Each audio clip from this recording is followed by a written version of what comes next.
اور زمین پر کوئی چلنے پھرنے والا نہیں مگر اس کا رزق اللہ کے ذمے ہے۔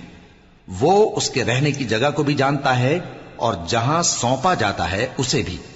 یہ سب کچھ کتاب روشن میں لکھا ہوا ہے، اور وہی تو ہے جس نے آسمانوں اور زمین کو 6 دن میں بنایا، اور اس وقت اس کا عرش پانی پر تھا۔ تمہارے پیدا کرنے سے مقصود یہ ہے کہ وہ تم کو آزمائے کہ تم میں عمل کے لحاظ سے کون بہتر ہے۔ اور اے نبی، اگر تم کہو کہ تم لوگ مرنے کے بعد زندہ کر کے اٹھائے جاؤ گے تو کافر کہہ دیں گے کہ یہ تو کھلا جادو ہوا۔ اور اگر ایک مدت معین تک ہم ان سے عذاب روک دیں تو کہیں گے کہ کون سی چیز عذاب کو روکے ہوئے ہے؟ دیکھو، جس روز وہ ان پر واقع ہوگا پھر ٹلنے کا نہیں، اور جس چیز کا یہ مذاق اڑاتے ہیں وہ ان کو گھیر لے گی۔ اور اگر ہم انسان کو اپنے پاس سے نعمت بخشیں پھر اس سے اس کو چھین لے تو نا امید اور ناشکرا ہو جاتا ہے۔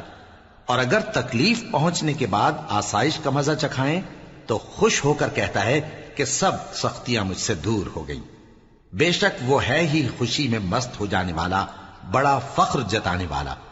ہاں، جنہوں نے صبر کیا اور عمل نیک کیے، یہی ہیں جن کے لیے بخشش اور اجر عظیم ہے۔ تو شاید تم کچھ چیز وہی میں سے جو تمہارے پاس آتی ہے چھوڑ دو، اور اس خیال سے تمہارا دل تنگ ہو کہ کافر یہ کہنے لگیں کہ اس پر کوئی خزانہ کیوں نہیں نازل ہوا، یا اس کے ساتھ کوئی فرشتہ کیوں نہیں آیا۔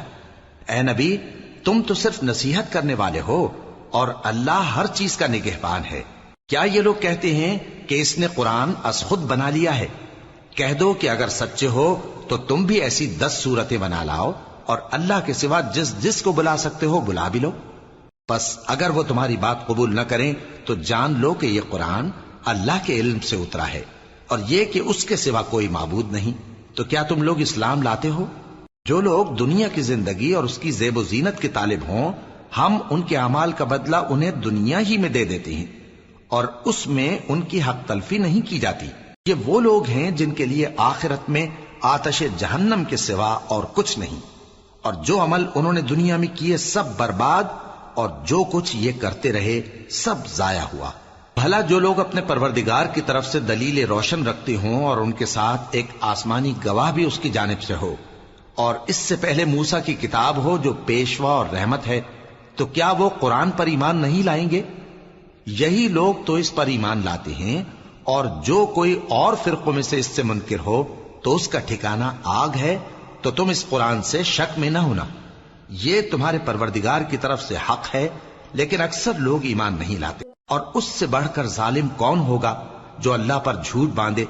ایسے لوگ اپنے رب کے سامنے پیش کیے جائیں گے اور گواہ کہیں گے کہ یہی لوگ ہیں جنہوں نے اپنے پروردگار پر جھوٹ بولا تھا۔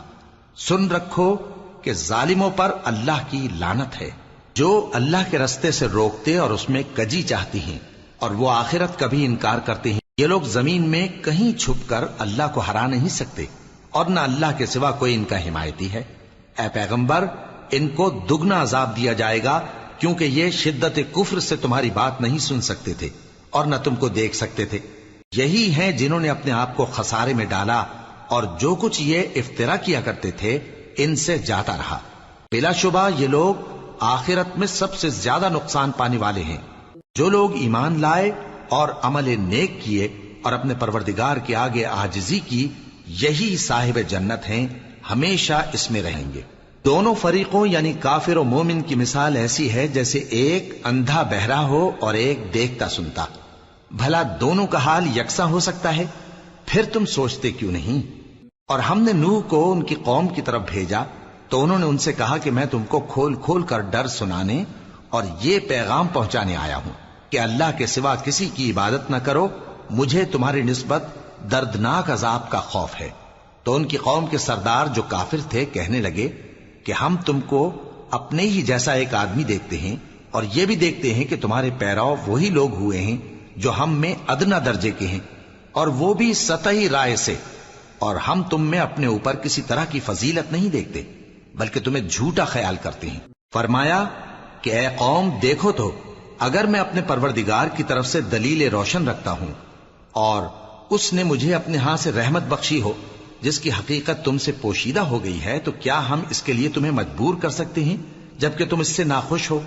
اور اے قوم، میں اس نصیحت کے بدلے تم سے مال و زر کا مطالبہ تو نہیں کرتا، میرا صلہ تو اللہ کے ذمے ہے، اور جو لوگ ایمان لائے ہیں میں ان کو نکالنے والا بھی نہیں ہوں، وہ تو اپنے پروردگار سے ملنے والے ہیں، لیکن میں دیکھتا ہوں کہ تم لوگ نادانی کر رہے ہو۔ اے میری قوم، اگر میں ان کو نکال دوں تو اللہ کی گرفت سے بچانے کے لیے کون میری مدد کر سکتا ہے؟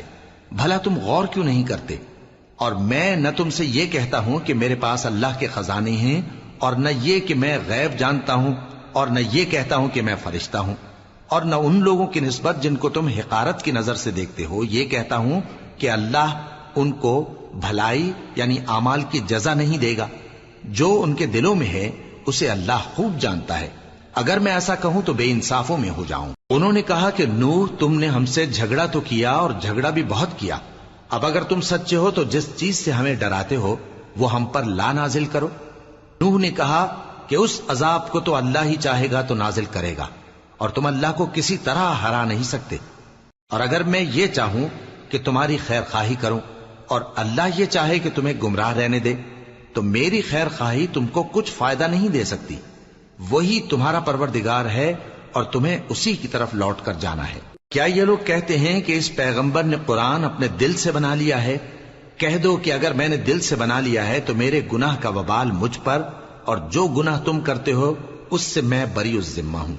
اور نوح کی طرف وحی کی گئی کہ تمہاری قوم میں جو لوگ ایمان لا چکے ان کے سوا اور کوئی ایمان نہیں لائے گا، تو جو کام یہ کر رہے ہیں ان کی وجہ سے غم نہ کھاؤ، اور ایک کشتی ہمارے حکم سے ہمارے سامنے بناؤ، اور جو لوگ ظالم ہیں ان کے بارے میں مجھ سے کچھ نہ کہنا، کیونکہ وہ ضرور غرق کر دیے جائیں گے۔ اور نوح نے کشتی بنانا شروع کر دی، اور جب ان کی قوم کے سردار ان کے پاس سے گزرتے تو ان سے تمسخر کرتے، وہ کہتے کہ اگر تم ہم سے تمسخر کرتے ہو تو جس طرح تم ہم سے تمسخر کرتے ہو اسی طرح ایک وقت ہم بھی تم سے تمسخر کریں گے، اور تم کو جلد معلوم ہو جائے گا کہ کس پر عذاب آتا ہے جو اسے رسوا کرے گا، اور کس پر ہمیشہ کا عذاب نازل ہوتا ہے، یہاں تک کہ جب ہمارا حکم آ پہنچا اور تنور جوش مارنے لگا تو ہم نے نوح کو حکم دیا کہ ہر قسم کے پالتو جانوروں میں سے جوڑا جوڑا یعنی ایک ایک نر اور ایک ایک مادہ لے لو، اور جس شخص کی نسبت حکم ہو چکا ہے کہ ہلاک ہو جائے گا اس کو چھوڑ کر اپنے گھر والوں کو اور جو ایمان لایا ہو اس کو کشتی میں سوار کر لو، اور ان کے ساتھ ایمان بہت ہی کم لوگ لائے تھے۔ نوح نے کہا کہ اللہ کا نام لے کر کہ اسی کے کرم سے اس کا چلنا اور ٹھہرنا ہے، اس میں سوار ہو جاؤ، بے شک میرا پروردگار بخشنے والا ہے، مہربان ہے۔ اور وہ ان کو لے کر طوفان کی لہروں میں چلنے لگی۔ لہریں کیا تھیں؟ گویا پہاڑ تھے۔ اس وقت نوح نے اپنے بیٹے کو جو کشتی سے الگ تھا پکارا کہ بیٹا ہمارے ساتھ سوار ہو جا اور کافروں میں شامل نہ ہو۔ اس نے کہا کہ میں ابھی پہاڑ سے جا لگوں گا، وہ مجھے پانی سے بچا لے گا۔ فرمایا کہ آج اللہ کے عذاب سے کوئی بچانے والا نہیں اور نہ کوئی بچ سکتا ہے مگر وہی جس پر اللہ رحم کرے۔ اتنے میں دونوں کے درمیان لہر حائل ہو گئی اور وہ ڈوب کر رہ گیا، اور حکم دیا گیا کہ اے زمین اپنا پانی نگل جا اور اے آسمان تھم جا، اور پانی خشک ہو گیا اور کام تمام کر دیا گیا، اور کشتی کوہ جودی پر جا ٹھہری، اور کہہ دیا گیا کہ بے انصاف لوگوں پر لعنت۔ اور نوح نے اپنے پروردگار کو پکارا اور کہا کہ پروردگار، میرا بیٹا بھی میرے گھر والوں میں ہے، تو اس کو بھی نجات دے، تیرا وعدہ سچا ہے اور تو بہترین حاکم ہے۔ اللہ نے فرمایا کہ اے نوح، وہ تیرے گھر والوں میں نہیں ہے، وہ تو سراسر بد عمل ہے، تو جس چیز کی تم کو حقیقت معلوم نہیں اس کے بارے میں مجھ سے درخواست ہی نہ کرو، اور میں تم کو نصیحت کرتا ہوں کہ نادان نہ بنو۔ نوح نے کہا پروردگار، میں تجھ سے پناہ مانگتا ہوں کہ ایسی چیز کی تجھ سے درخواست کروں جس کی حقیقت مجھے معلوم نہیں، اور اگر تو مجھے نہیں بخشے گا اور مجھ پر رحم نہیں فرمائے گا تو میں تباہ ہو جاؤں گا۔ حکم ہوا کہ نوح ہماری طرف سے سلامتی اور برکتوں کے ساتھ جو تم پر اور تمہارے ساتھ کی جماعتوں پر نازل کی گئی ہیں اتر آؤ، اور کچھ اور جماعتیں ہوں گی جن کو ہم دنیا کے فوائد سے بہرہ مند کریں گے، پھر ان کو ہماری طرف سے عذاب علیم پہنچے گا۔ یہ حالات غیب کی خبروں میں سے ہیں جو ہم تمہاری طرف بھیجتے ہیں، اور اس سے پہلے نہ تم ہی ان کو جانتے تھے اور نہ تمہاری قوم ہی ان سے واقف تھی، تو صبر کرو کہ انجام پرہیزگاروں ہی کا بھلا ہے۔ اور ہم نے قوم عاد کی طرف ان کے بھائی ہود کو بھیجا. انہوں نے کہا اے میری قوم اللہ ہی کی عبادت کرو، اس کے سوا تمہارا کوئی معبود نہیں. تم شرک کر کے اللہ پر محض بہتان باندھتے ہو. میری قوم میں اس واض و نصیحت کا تم سے کچھ صلہ نہیں مانگتا. میرا صلہ تو اس کے ذمے ہے جس نے مجھے پیدا کیا. بھلا تم سمجھتے کیوں نہیں؟ اور اے قوم اپنے پروردگار سے بخشش مانگو، پھر اس کے آگے توبہ کرو. وہ تم پر آسمان سے موسلا دھار بارش برسائے گا اور تمہاری طاقت پر طاقت بڑھائے گا. اور دیکھو گناہگار بن کر روگردانی نہ کرو. وہ بولے ہود تم ہمارے پاس کوئی دلیل ظاہر نہیں لائے، اور ہم صرف تمہارے کہنے سے نہ اپنے معبودوں کو چھوڑنے والے ہیں اور نہ تم پر ایمان لانے والے ہیں. ہم تو یہ سمجھتے ہیں کہ ہمارے کسی معبود نے تمہیں تکلیف پہنچا کر دیوانہ کر دیا ہے. انہوں نے کہا کہ میں اللہ کو گواہ کرتا ہوں اور تم بھی گواہ رہو کہ جن کو تم اللہ کا شریک بناتے ہو میں ان سے بیزار ہوں. یعنی جن کی اللہ کے سوا عبادت کرتے ہو تو تم سب مل کر میرے بارے میں جو تدبیر کرنی چاہو کر لو اور مجھے مہلت نہ دو. میں اللہ پر جو میرا اور تمہارا سب کا پروردگار ہے بھروسہ رکھتا ہوں. زمین پر جو چلنے پھرنے والا ہے وہ اللہ کے قبضہ قدرت میں ہے. بے شک میرا پروردگار سیدھے رستے پر ہے. اب اگر تم روگردانی کرو گے تو جو پیغام میرے ذریعے تمہاری طرف بھیجا گیا ہے وہ میں نے تمہیں پہنچا دیا ہے، اور میرا پروردگار تمہاری جگہ اور لوگوں کو لا بسائے گا، اور تم اللہ کا کچھ بھی نہیں بگاڑ سکو گے. میرا پروردگار تو ہر چیز پر نگہبان ہے. اور جب ہمارا حکم عذاب آ پہنچا تو ہم نے ہود کو اور جو لوگ ان کے ساتھ ایمان لائے تھے ان کو اپنی مہربانی سے بچا لیا اور انہیں عذاب شدید سے نجات دی. یہ وہی قوم عاد ہے جس نے اللہ کی نشانیوں سے انکار کیا اور اس کے پیغمبروں کی نافرمانی کی اور ہر سرکش و متکبر کا کہا مانا. اور اس دنیا میں بھی لعنت ان کے پیچھے لگی رہی اور قیامت کے دن بھی لگی رہے گی. دیکھو قوم عاد نے اپنے پروردگار سے کفر کیا، اور سن رکھو قوم عاد پر پھٹکار ہے جو ہود کی قوم تھی. اور قوم سمود کی طرف ان کے بھائی صالح کو بھیجا تو انہوں نے کہا اے قوم اللہ ہی کی عبادت کرو، اس کے سوا تمہارا کوئی معبود نہیں. اسی نے تم کو زمین سے پیدا کیا اور اس میں آباد کیا، تو اس سے مغفرت مانگو اور اس کے آگے توبہ کرو. بے شک میرا پروردگار نزدیک بھی ہے اور دعا کا قبول کرنے والا بھی ہے. انہوں نے کہا کہ صالح اس سے پہلے ہم تم سے کئی طرح کی امیدیں رکھتے تھے، اب وہ منقطع ہو گئی. کیا تم ہم کو ان چیزوں سے منع کرتے ہو جن کو ہمارے بزرگ پوجتے آئے ہیں؟ اور جس بات کی طرف تم ہمیں بلاتے ہو اس کی طرف سے ہم بڑے بھاری شک میں ہیں. صالح نے کہا اے میری قوم بھلا دیکھو تو اگر میں اپنے پروردگار کی طرف سے کھلی دلیل پر ہوں اور اس نے مجھے اپنے ہاتھ سے نبوت کی نعمت بخشی ہو، تو اگر میں اللہ کی نافرمانی کروں تو اس کے سامنے میری کون مدد کرے گا؟ تم تو کفر کی باتوں سے میرا نقصان ہی کرتے ہو. اور یہ بھی کہا کہ اے قوم یہ اللہ کی اونٹنی تمہارے لیے ایک نشانی یعنی معجزہ ہے، تو اس کو چھوڑ دو کہ اللہ کی زمین میں جہاں چاہے چرتی پھرے، اور اس کو کسی طرح کی تکلیف نہ دینا ورنہ تمہیں جلد عذاب آ پکڑے گا. مگر انہوں نے اس کو کاٹ ڈالا. تو صالح نے کہا کہ اپنے گھروں میں 3 دن اور فائدے اٹھا لو، یہ وعدہ ہے کہ جھوٹا نہ ہوگا. پس جب ہمارا حکم آ گیا تو ہم نے صالح کو اور جو لوگ ان کے ساتھ ایمان لائے تھے ان کو اپنی مہربانی سے بچا لیا اور اس دن کی رسوائی سے محفوظ رکھا. بے شک تمہارا پروردگار طاقتور ہے، زبردست ہے. اور جن لوگوں نے ظلم کیا تھا ان کو چنگھاڑ کی صورت میں عذاب نے آ پکڑا تو وہ اپنے گھروں میں اوندھے پڑے رہ گئے، گویا کبھی ان میں بسے ہی نہ تھے. سن رکھو کہ قوم سمود نے اپنے پروردگار سے کفر کیا، اور سن رکھو قوم سمود پر پھٹکار ہے. اور ہمارے فرشتے ابراہیم کے پاس بشارت لے کر آئے تو سلام کہا، انہوں نے بھی جواب میں سلام کہا. ابھی کچھ وقفہ نہیں ہوا تھا کہ ابراہیم ایک بھنا ہوا بچڑا لے آئے. پھر جب دیکھا کہ ان کے ہاتھ کھانے کی طرف نہیں بڑھتے یعنی وہ کھانا نہیں کھاتے تو ان کو اجنبی سمجھ کر دل میں خوف کیا. فرشتوں نے کہا کہ خوف نہ کیجیے، ہم قوم لوط کی طرف ان کے ہلاک کرنے کو بھیجے گئے ہیں. اور ابراہیم کی بیوی جو پاس کھڑی تھی ہنس پڑی تو ہم نے اس کو اسحاق کی اور اسحاق کے بعد یعقوب کی خوشخبری دی. اس نے کہا اے میرے بچہ ہوگا، میں تو بڑھیا ہوں اور یہ میرے میاں بھی بوڑھے ہیں، یہ تو بڑی عجیب بات ہے. انہوں نے کہا کیا تم اللہ کی قدرت سے تعجب کرتی ہو؟ اے اہل بیت، تم پر اللہ کی رحمت اور اس کی برکتیں ہیں، وہ لائق تعریف ہے، بڑا ہے۔ پھر جب ابراہیم سے خوف جاتا رہا اور ان کو خوشخبری بھی مل گئی تو قوم لوط کے بارے میں لگے ہم سے بحث کرنے۔ بے شک ابراہیم بڑے تحمل والے، نرم دل اور رجوع کرنے والے تھے۔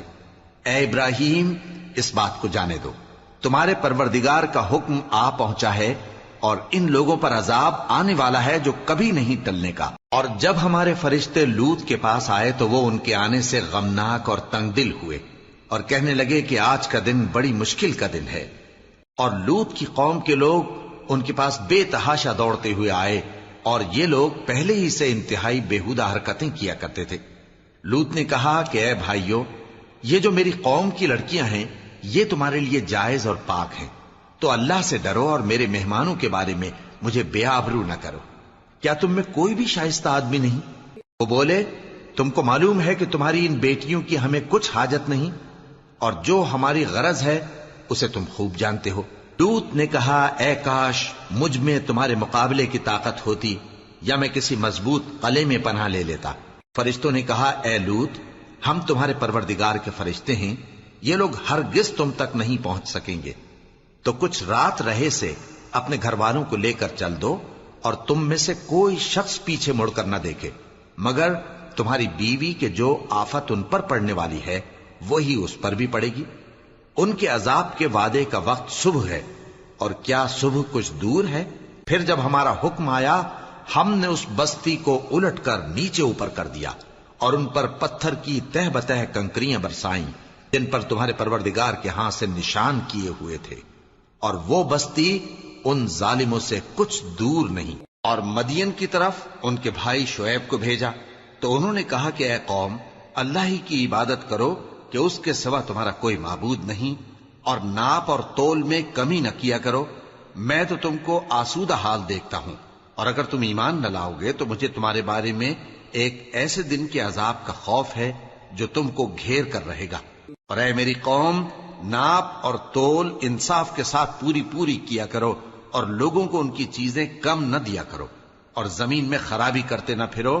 اگر تم کو میرے کہنے کا یقین ہو تو اللہ کا دیا ہوا نفع ہی تمہارے لیے بہتر ہے، اور میں تمہارا نگہبان نہیں ہوں۔ انہوں نے کہا اے شعیب، کیا تمہاری نماز تمہیں یہ سکھاتی ہے کہ جن کو ہمارے باپ دادا پوجتے آئے ہیں ہم ان کو ترک کر دیں، یا اپنے مال میں تصرف کرنا چاہیں تو نہ کریں؟ تم تو بڑے نرم دل اور بڑے سیدھے ہو۔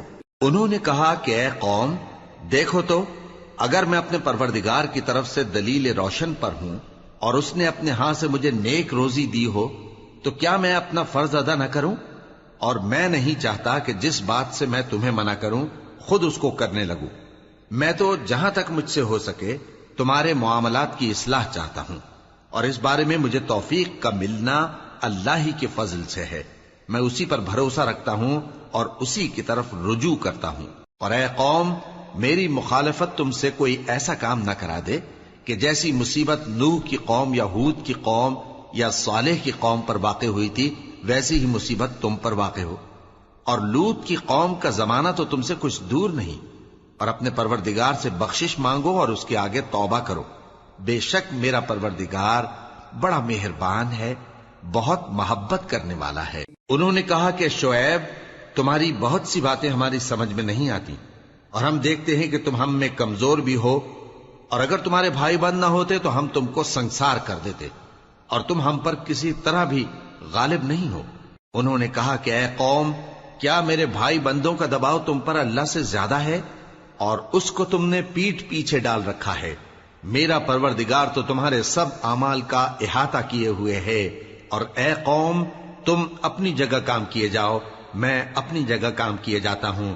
تم کو ان قریب معلوم ہو جائے گا کہ رسوا کرنے والا عذاب کس پر آتا ہے اور جھوٹا کون ہے، اور تم بھی انتظار کرو، میں بھی تمہارے ساتھ انتظار کرتا ہوں۔ اور جب ہمارا حکم آ پہنچا تو ہم نے شعیب کو اور جو لوگ ان کے ساتھ ایمان لائے تھے ان کو تو اپنی رحمت سے بچا لیا، اور جو ظالم تھے ان کو چنگھاڑ نے آ دبوچا، تو وہ اپنے گھروں میں اوندھے پڑے رہ گئے، گویا ان میں کبھی بسے ہی نہ تھے۔ سن رکھو کہ مدین پر ویسی ہی پھٹکار ہے جیسی سمود پر پھٹکار تھی۔ اور ہم نے موسیٰ کو اپنی نشانیاں اور دلیل روشن دے کر بھیجا فرعون اور اس کے سرداروں کی طرف، تو وہ فرعون ہی کے حکم پر چلتے رہے، حالانکہ فرعون کا حکم درست نہیں تھا۔ وہ قیامت کے دن اپنی قوم کے آگے آگے چلے گا، پھر ان کو دوزخ میں جا اتارے گا، اور جس مقام پر وہ اتارے جائیں گے وہ برا ہے۔ اور اس جہان میں بھی لعنت ان کے پیچھے لگا دی گئی، اور قیامت کے دن بھی پیچھے لگی رہے گی۔ جو انعام ان کو ملا ہے برا ہے۔ یہ پرانی بستیوں کے تھوڑے سے حالات ہیں جو ہم تم سے بیان کرتے ہیں، ان میں سے بعض تو باقی ہیں اور بعض تہس نہس ہو گئیں۔ اور ہم نے ان لوگوں پر ظلم نہیں کیا بلکہ انہوں نے خود اپنے اوپر ظلم کیا۔ غرض جب تمہارے پروردگار کا حکم آ پہنچا تو جن معبودوں کو وہ اللہ کے سوا پکارا کرتے تھے وہ ان کے کچھ بھی کام نہ آئے، اور بربادی کے سوا انہیں اور کچھ نہ دے سکے۔ اور تمہارا پروردگار جب نافرمان بستیوں کو پکڑا کرتا ہے تو اس کی پکڑ اسی طرح کی ہوتی ہے، بے شک اس کی پکڑ دکھ دینے والی سخت ہے۔ ان قصوں میں اس شخص کے لیے جو عذاب آخرت سے ڈرے عبرت ہے۔ یہ وہ دن ہوگا جس میں سب اکٹھے کیے جائیں گے، اور یہی وہ دن ہوگا جس میں سب اللہ کے روبرو حاضر کیے جائیں گے، اور ہم اس کے لانے میں ایک وقت معین تک تاخیر کر رہے ہیں۔ جس روز وہ آ جائے گا تو کوئی شخص اللہ کے حکم کے بغیر بول بھی نہیں سکے گا۔ پھر ان میں سے کچھ بدبخت ہوں گے اور کچھ نیک بخت۔ تو جو بدبخت ہوں گے وہ دوزخ میں ڈال دیے جائیں گے، اس میں ان کو چلانا اور دھاڑنا ہوگا۔ جب تک آسمان و زمین ہیں وہ اسی میں رہیں گے مگر جتنا تمہارا پروردگار چاہے، بے شک تمہارا پروردگار جو چاہتا ہے کر دیتا ہے۔ اور جو نیک بخت ہوں گے وہ بہشت میں داخل کیے جائیں گے، اور جب تک آسمان اور زمین ہیں ہمیشہ اسی میں رہیں گے مگر جتنا تمہارا پروردگار چاہے۔ یہ اللہ کی بخشش ہے جو کبھی منقطع نہیں ہوگی۔ تو یہ لوگ جو غیر اللہ کی پرستش کرتے ہیں اس سے تم شک میں نہ پڑنا، یہ اسی طرح پرستش کرتے ہیں جس طرح پہلے سے ان کے باپ دادا پرستش کرتے آئے ہیں، اور ہم ان کو ان کا حصہ پورا پورا بغیر کچھ کم کیے دینے والے ہیں۔ اور ہم نے موسیٰ کو کتاب دی تو اس میں اختلاف کیا گیا، اور اگر تمہارے پروردگار کی طرف سے ایک بات پہلے نہ ہو چکی ہوتی تو ان میں فیصلہ کر دیا جاتا، اور وہ تو اس کی طرف سے بڑے بھاری شک میں پڑے ہوئے ہیں۔ اور تمہارا پروردگار ان سب کو قیامت کے دن ان کے اعمال کا پورا پورا بدلہ دے گا، بے شک جو عمل یہ کرتے ہیں وہ اس سے واقف ہے۔ سو اے پیغمبر، جیسا تم کو حکم ہوتا ہے اس پر تم اور جو لوگ تمہارے ساتھ تائب ہوئے ہیں قائم رہو، اور حد سے تجاوز نہ کرنا، وہ تمہارے سب اعمال کو دیکھ رہا ہے۔ اور مسلمانوں، جو لوگ ظالم ہیں ان کی طرف مائل نہ ہونا، نہیں تو تمہیں بھی دوزخ کی آگ آ لپٹے گی، اور اللہ کے سوا تمہارے کوئی دوست نہیں ہوں گے، پھر تمہیں کوئی مدد بھی نہ ملے گی۔ اور دن کے دونوں سروں یعنی صبح اور شام کے اوقات میں اور رات کی چند ساعتوں میں نماز پڑھا کرو، کچھ شک نہیں کہ نیکیاں گناہوں کو دور کر دیتی ہیں۔ یہ ان کے لیے نصیحت ہے جو نصیحت قبول کرنے والے ہیں۔ اور صبر کیے رہو کہ اللہ نیکوکاروں کا اجر ضائع نہیں کرتا۔ تو جو امتیں تم سے پہلے گزر چکی ہیں ان میں ایسے ہوش مند کیوں نہ ہوئے جو ملک میں خرابی کرنے سے روکتے؟ ہاں، ایسے تھوڑے سے تھے جن کو ہم نے ان میں سے نجات بخشی، اور جو ظالم تھے وہ انہی باتوں کے پیچھے لگے رہے جن میں عیش و آرام تھا، اور وہ گناہوں میں ڈوبے ہوئے تھے۔ اور تمہارا پروردگار ایسا نہیں ہے کہ بستیوں کو جبکہ وہاں کے باشندے نیکوکار ہوں از راہ ظلم تباہ کر دے۔ اور اگر تمہارا پروردگار چاہتا تو تمام لوگوں کو ایک ہی جماعت کر دیتا، اور وہ برابر اختلاف کرتے رہیں گے، مگر جن پر تمہارا پروردگار رحم فرمائے، اور اسی لیے اس نے ان کو پیدا کیا ہے۔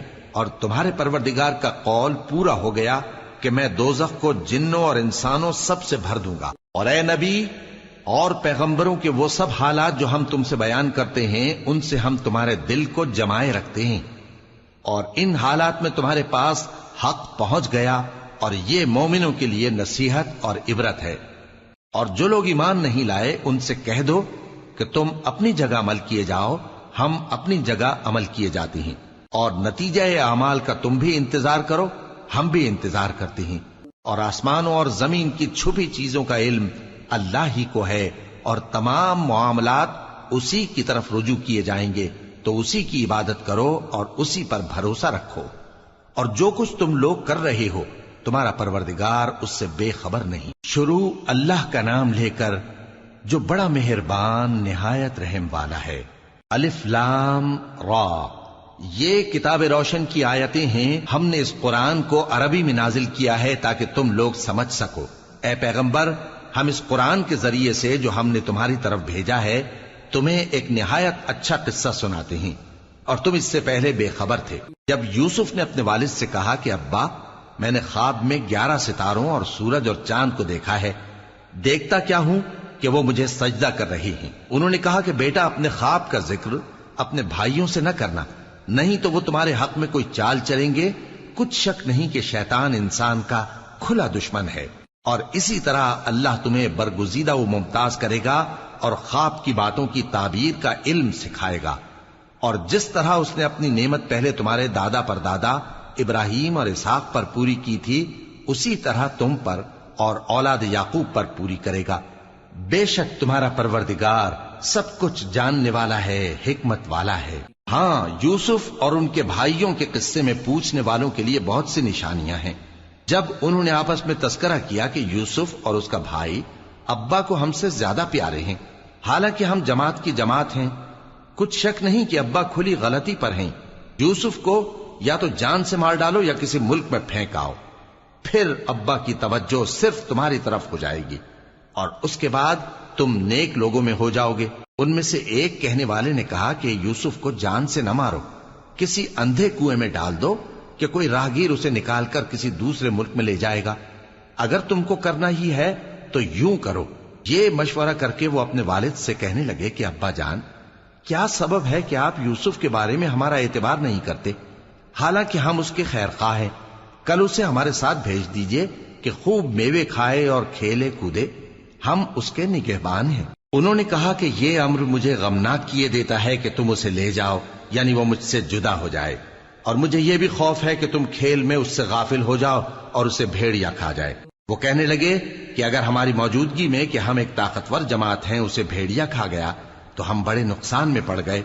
غرض جب وہ اس کو لے گئے اور اس بات پر اتفاق کر لیا کہ اس کو اندھے کنویں میں ڈال دیں، اور ہم نے یوسف کی طرف وحی بھیجی کہ ایک وقت ایسا آئے گا کہ تم انہیں ان کے اس سلوک سے آگاہ کرو گے، اور ان کو اس وحی کی کچھ خبر نہ ہوگی۔ اور یہ حرکت کر کے وہ رات کے وقت باپ کے پاس روتے ہوئے آئے، کہنے لگے کہ ابا جان، ہم تو دوڑنے اور ایک دوسرے سے آگے نکلنے میں مصروف ہو گئے اور یوسف کو اپنے اسباب کے پاس چھوڑ گئے تو اسے بھیڑیا کھا گیا، اور آپ ہماری بات کو گو ہم سچ ہی کہتے ہیں باور نہیں کریں گے، اور ان کے کرتے پر جھوٹ موٹ کا لہو بھی لگا لائے۔ یعقوب نے کہا کہ یوں نہیں ہے، بلکہ تم اپنے دل سے یہ بات بنا لائے ہو۔ اچھا، صبر کہ وہی خوب ہے، اور جو تم بیان کرتے ہو اس کے بارے میں اللہ ہی سے مدد چاہیے۔ اور اب اللہ کی شان دیکھو کہ اس کنویں کے قریب ایک قافلہ آوارد ہوا اور انہوں نے پانی کے لیے اپنا سقا بھیجا، تو اس نے کنویں میں ڈول لٹکایا، یوسف اس سے لٹک گئے۔ وہ بولا، زہے قسمت، یہ تو ایک لڑکا ہے، اور اس کو قیمتی سرمایہ سمجھ کر چھپا لیا۔ اور جو کچھ وہ کرتے تھے اللہ کو خوب معلوم تھا، اور انہوں نے اس کو تھوڑی سی قیمت یعنی مادود چند درہموں پر بیچ ڈالا، اور وہ اس سے بیزار ہو رہے تھے۔ اور مصر میں جس شخص نے اس کو خریدا، اس نے اپنی بیوی سے جس کا نام زلیخا تھا کہا کہ اس کو عزت و اکرام سے رکھو، عجب نہیں کہ یہ ہمیں فائدہ دے یا ہم اسے بیٹا بنا لیں۔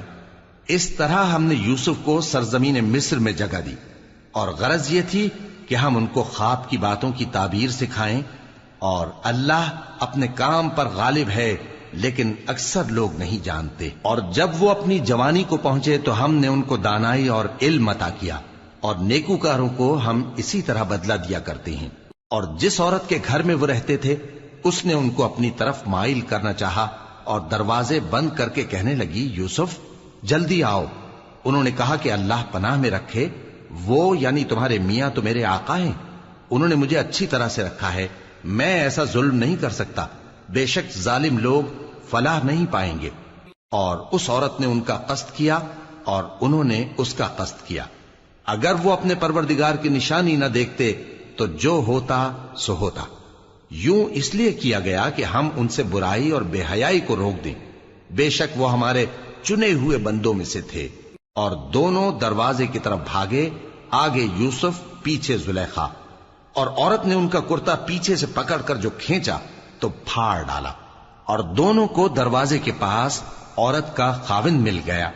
تو عورت بولی کہ جو شخص تمہاری بیوی کے ساتھ برا ارادہ کرے اس کی اس کے سوا کیا سزا ہے کہ یا تو قید کیا جائے یا اسے دکھ کا عذاب دیا جائے۔ یوسف نے کہا اسی نے مجھ کو اپنی طرف مائل کرنا چاہا تھا، اور اس کے خاندان میں سے ایک گواہ نے گواہی دی کہ اگر اس کا کرتا آگے سے پھٹا ہو تو یہ سچی اور یوسف جھوٹا ہے، اور اگر کرتا پیچھے سے پھٹا ہو تو یہ جھوٹی اور وہ سچا ہے۔ سو جب اس کا کرتا دیکھا تو پیچھے سے پھٹا تھا، تب اس نے زلیخا سے کہا کہ یہ تمہارا ہی فریب ہے، اور کچھ شک نہیں کہ تم عورتوں کے فریب بڑے بھاری ہوتے ہیں۔ یوسف اس بات کا خیال نہ کر، اور زلیخا تو اپنے گناہ کی بخشش مانگ، بے شک خطا تیری ہی ہے۔ اور شہر میں عورتیں گفتگویں کرنے لگیں کہ عزیز کی بیوی اپنے غلام کو اپنی طرف مائل کرنا چاہتی ہے، اور اس کی محبت اس کے دل میں گھر کر گئی ہے، ہم دیکھتی ہیں کہ وہ کھلی گمراہی میں ہے۔ پھر جب زلیخا نے ان عورتوں کی گفتگو جو حقیقت میں دیدار یوسف کے لیے ایک چال تھی سنی، تو ان کے پاس دعوت کا پیغام بھیجا، اور ان کے لیے ایک محفل مرتب کی، اور پھل تراشنے کے لیے ہر ایک کو ایک ایک چھری دی، اور یوسف سے کہا کہ ان کے سامنے آؤ۔ جب عورتوں نے ان کو دیکھا تو ان کا روب حسن ان پر ایسا چھا گیا کہ پھل تراشتے تراشتے اپنے ہاتھ کاٹ لیے، اور بے ساختہ بول اٹھیں کہ اللہ پاک ہے، یہ آدمی نہیں، یہ تو کوئی بزرگ فرشتہ ہے۔ زلیخا نے کہا تو یہ وہی ہے جس کے بارے میں تم مجھے تانے دیتی تھیں، اور بے شک میں نے اس کو اپنی طرف مائل کرنا چاہا مگر یہ بچا رہا، اور اگر یہ وہ کام نہ کرے گا جو میں اسے کہتی ہوں تو قید کر دیا جائے گا اور ذلیل ہوگا۔ یوسف نے دعا کی کہ پروردگار جس کام کی طرف یہ مجھے بلاتی ہیں اس کی نسبت مجھے قید پسند ہے، اور اگر تو مجھ سے ان کے فریب کو نہ ہٹائے گا تو میں ان کی طرف مائل ہو جاؤں گا اور نادانوں میں سے ہو جاؤں گا۔ پس ان کے رب نے ان کی دعا قبول کر لی اور ان سے عورتوں کا داؤں ٹال دیا، بے شک وہی تو سننے والا ہے، جاننے والا ہے۔ پھر باوجود اس کے کہ وہ لوگ ان کی بے گناہی کے نشان دیکھ چکے تھے، ان کی رائے یہی ٹھہری کہ کچھ عرصے کے لیے ان کو قید ہی کر دیں، اور ان کے ساتھ دو اور جوان بھی داخل زندہ ہوئے۔ ایک نے ان میں سے کہا کہ میں نے خواب دیکھا ہے، دیکھتا کیا ہوں کہ شراب کے لیے انگور نچوڑ رہا ہوں۔ دوسرے نے کہا کہ میں نے بھی خواب دیکھا ہے، میں یہ دیکھتا ہوں کہ اپنے سر پر روٹیاں اٹھائے ہوئے ہوں اور پرندے ان میں سے کھا رہے ہیں، تو ہمیں ان کی تعبیر بتا دیجئے کہ ہم تمہیں نیکوکار دیکھتے ہیں۔ یوسف نے کہا کہ جو کھانا تم کو ملنے والا ہے وہ آنے نہیں پائے گا کہ میں اس سے پہلے تم کو اس کی تعبیر بتا دوں گا۔ یہ ان باتوں میں سے ہے جو میرے پروردگار نے مجھے سکھائی ہیں۔ جو لوگ اللہ پر ایمان نہیں لاتے اور آخرت کا انکار کرتے ہیں، میں نے ان کا مذہب چھوڑ دیا ہے، اور میں اپنے باپ دادا ابراہیم اور اسحاق اور یعقوب کے مذہب پر چلتا ہوں۔ ہمیں شایع نہیں ہے کہ کسی چیز کو اللہ کے ساتھ شریک بنائیں، یہ اللہ کا فضل ہے ہم پر بھی اور لوگوں پر بھی، لیکن اکثر لوگ شکر نہیں کرتے۔ اے میرے قید خانے کے رفیقو، بھلا کئی جدا جدا آقا اچھے یا اللہ جو اکیلا ہے سب پر غالب ہے؟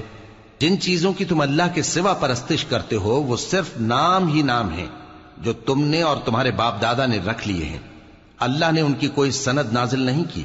سن رکھو کہ اللہ کے سوا کسی کی حکومت نہیں ہے، اس نے ارشاد فرمایا ہے کہ اس کے سوا کسی کی عبادت نہ کرو، یہی سیدھا دین ہے، لیکن اکثر لوگ نہیں جانتے۔ اے میرے قید خانے کے رفیقو، تم میں سے ایک جو پہلا خواب بیان کرنے والا ہے وہ تو اپنے آقا کو شراب پلایا کرے گا، اور جو دوسرا ہے وہ سولی دیا جائے گا، اور پرندے اس کا سر نوچ کھائیں گے۔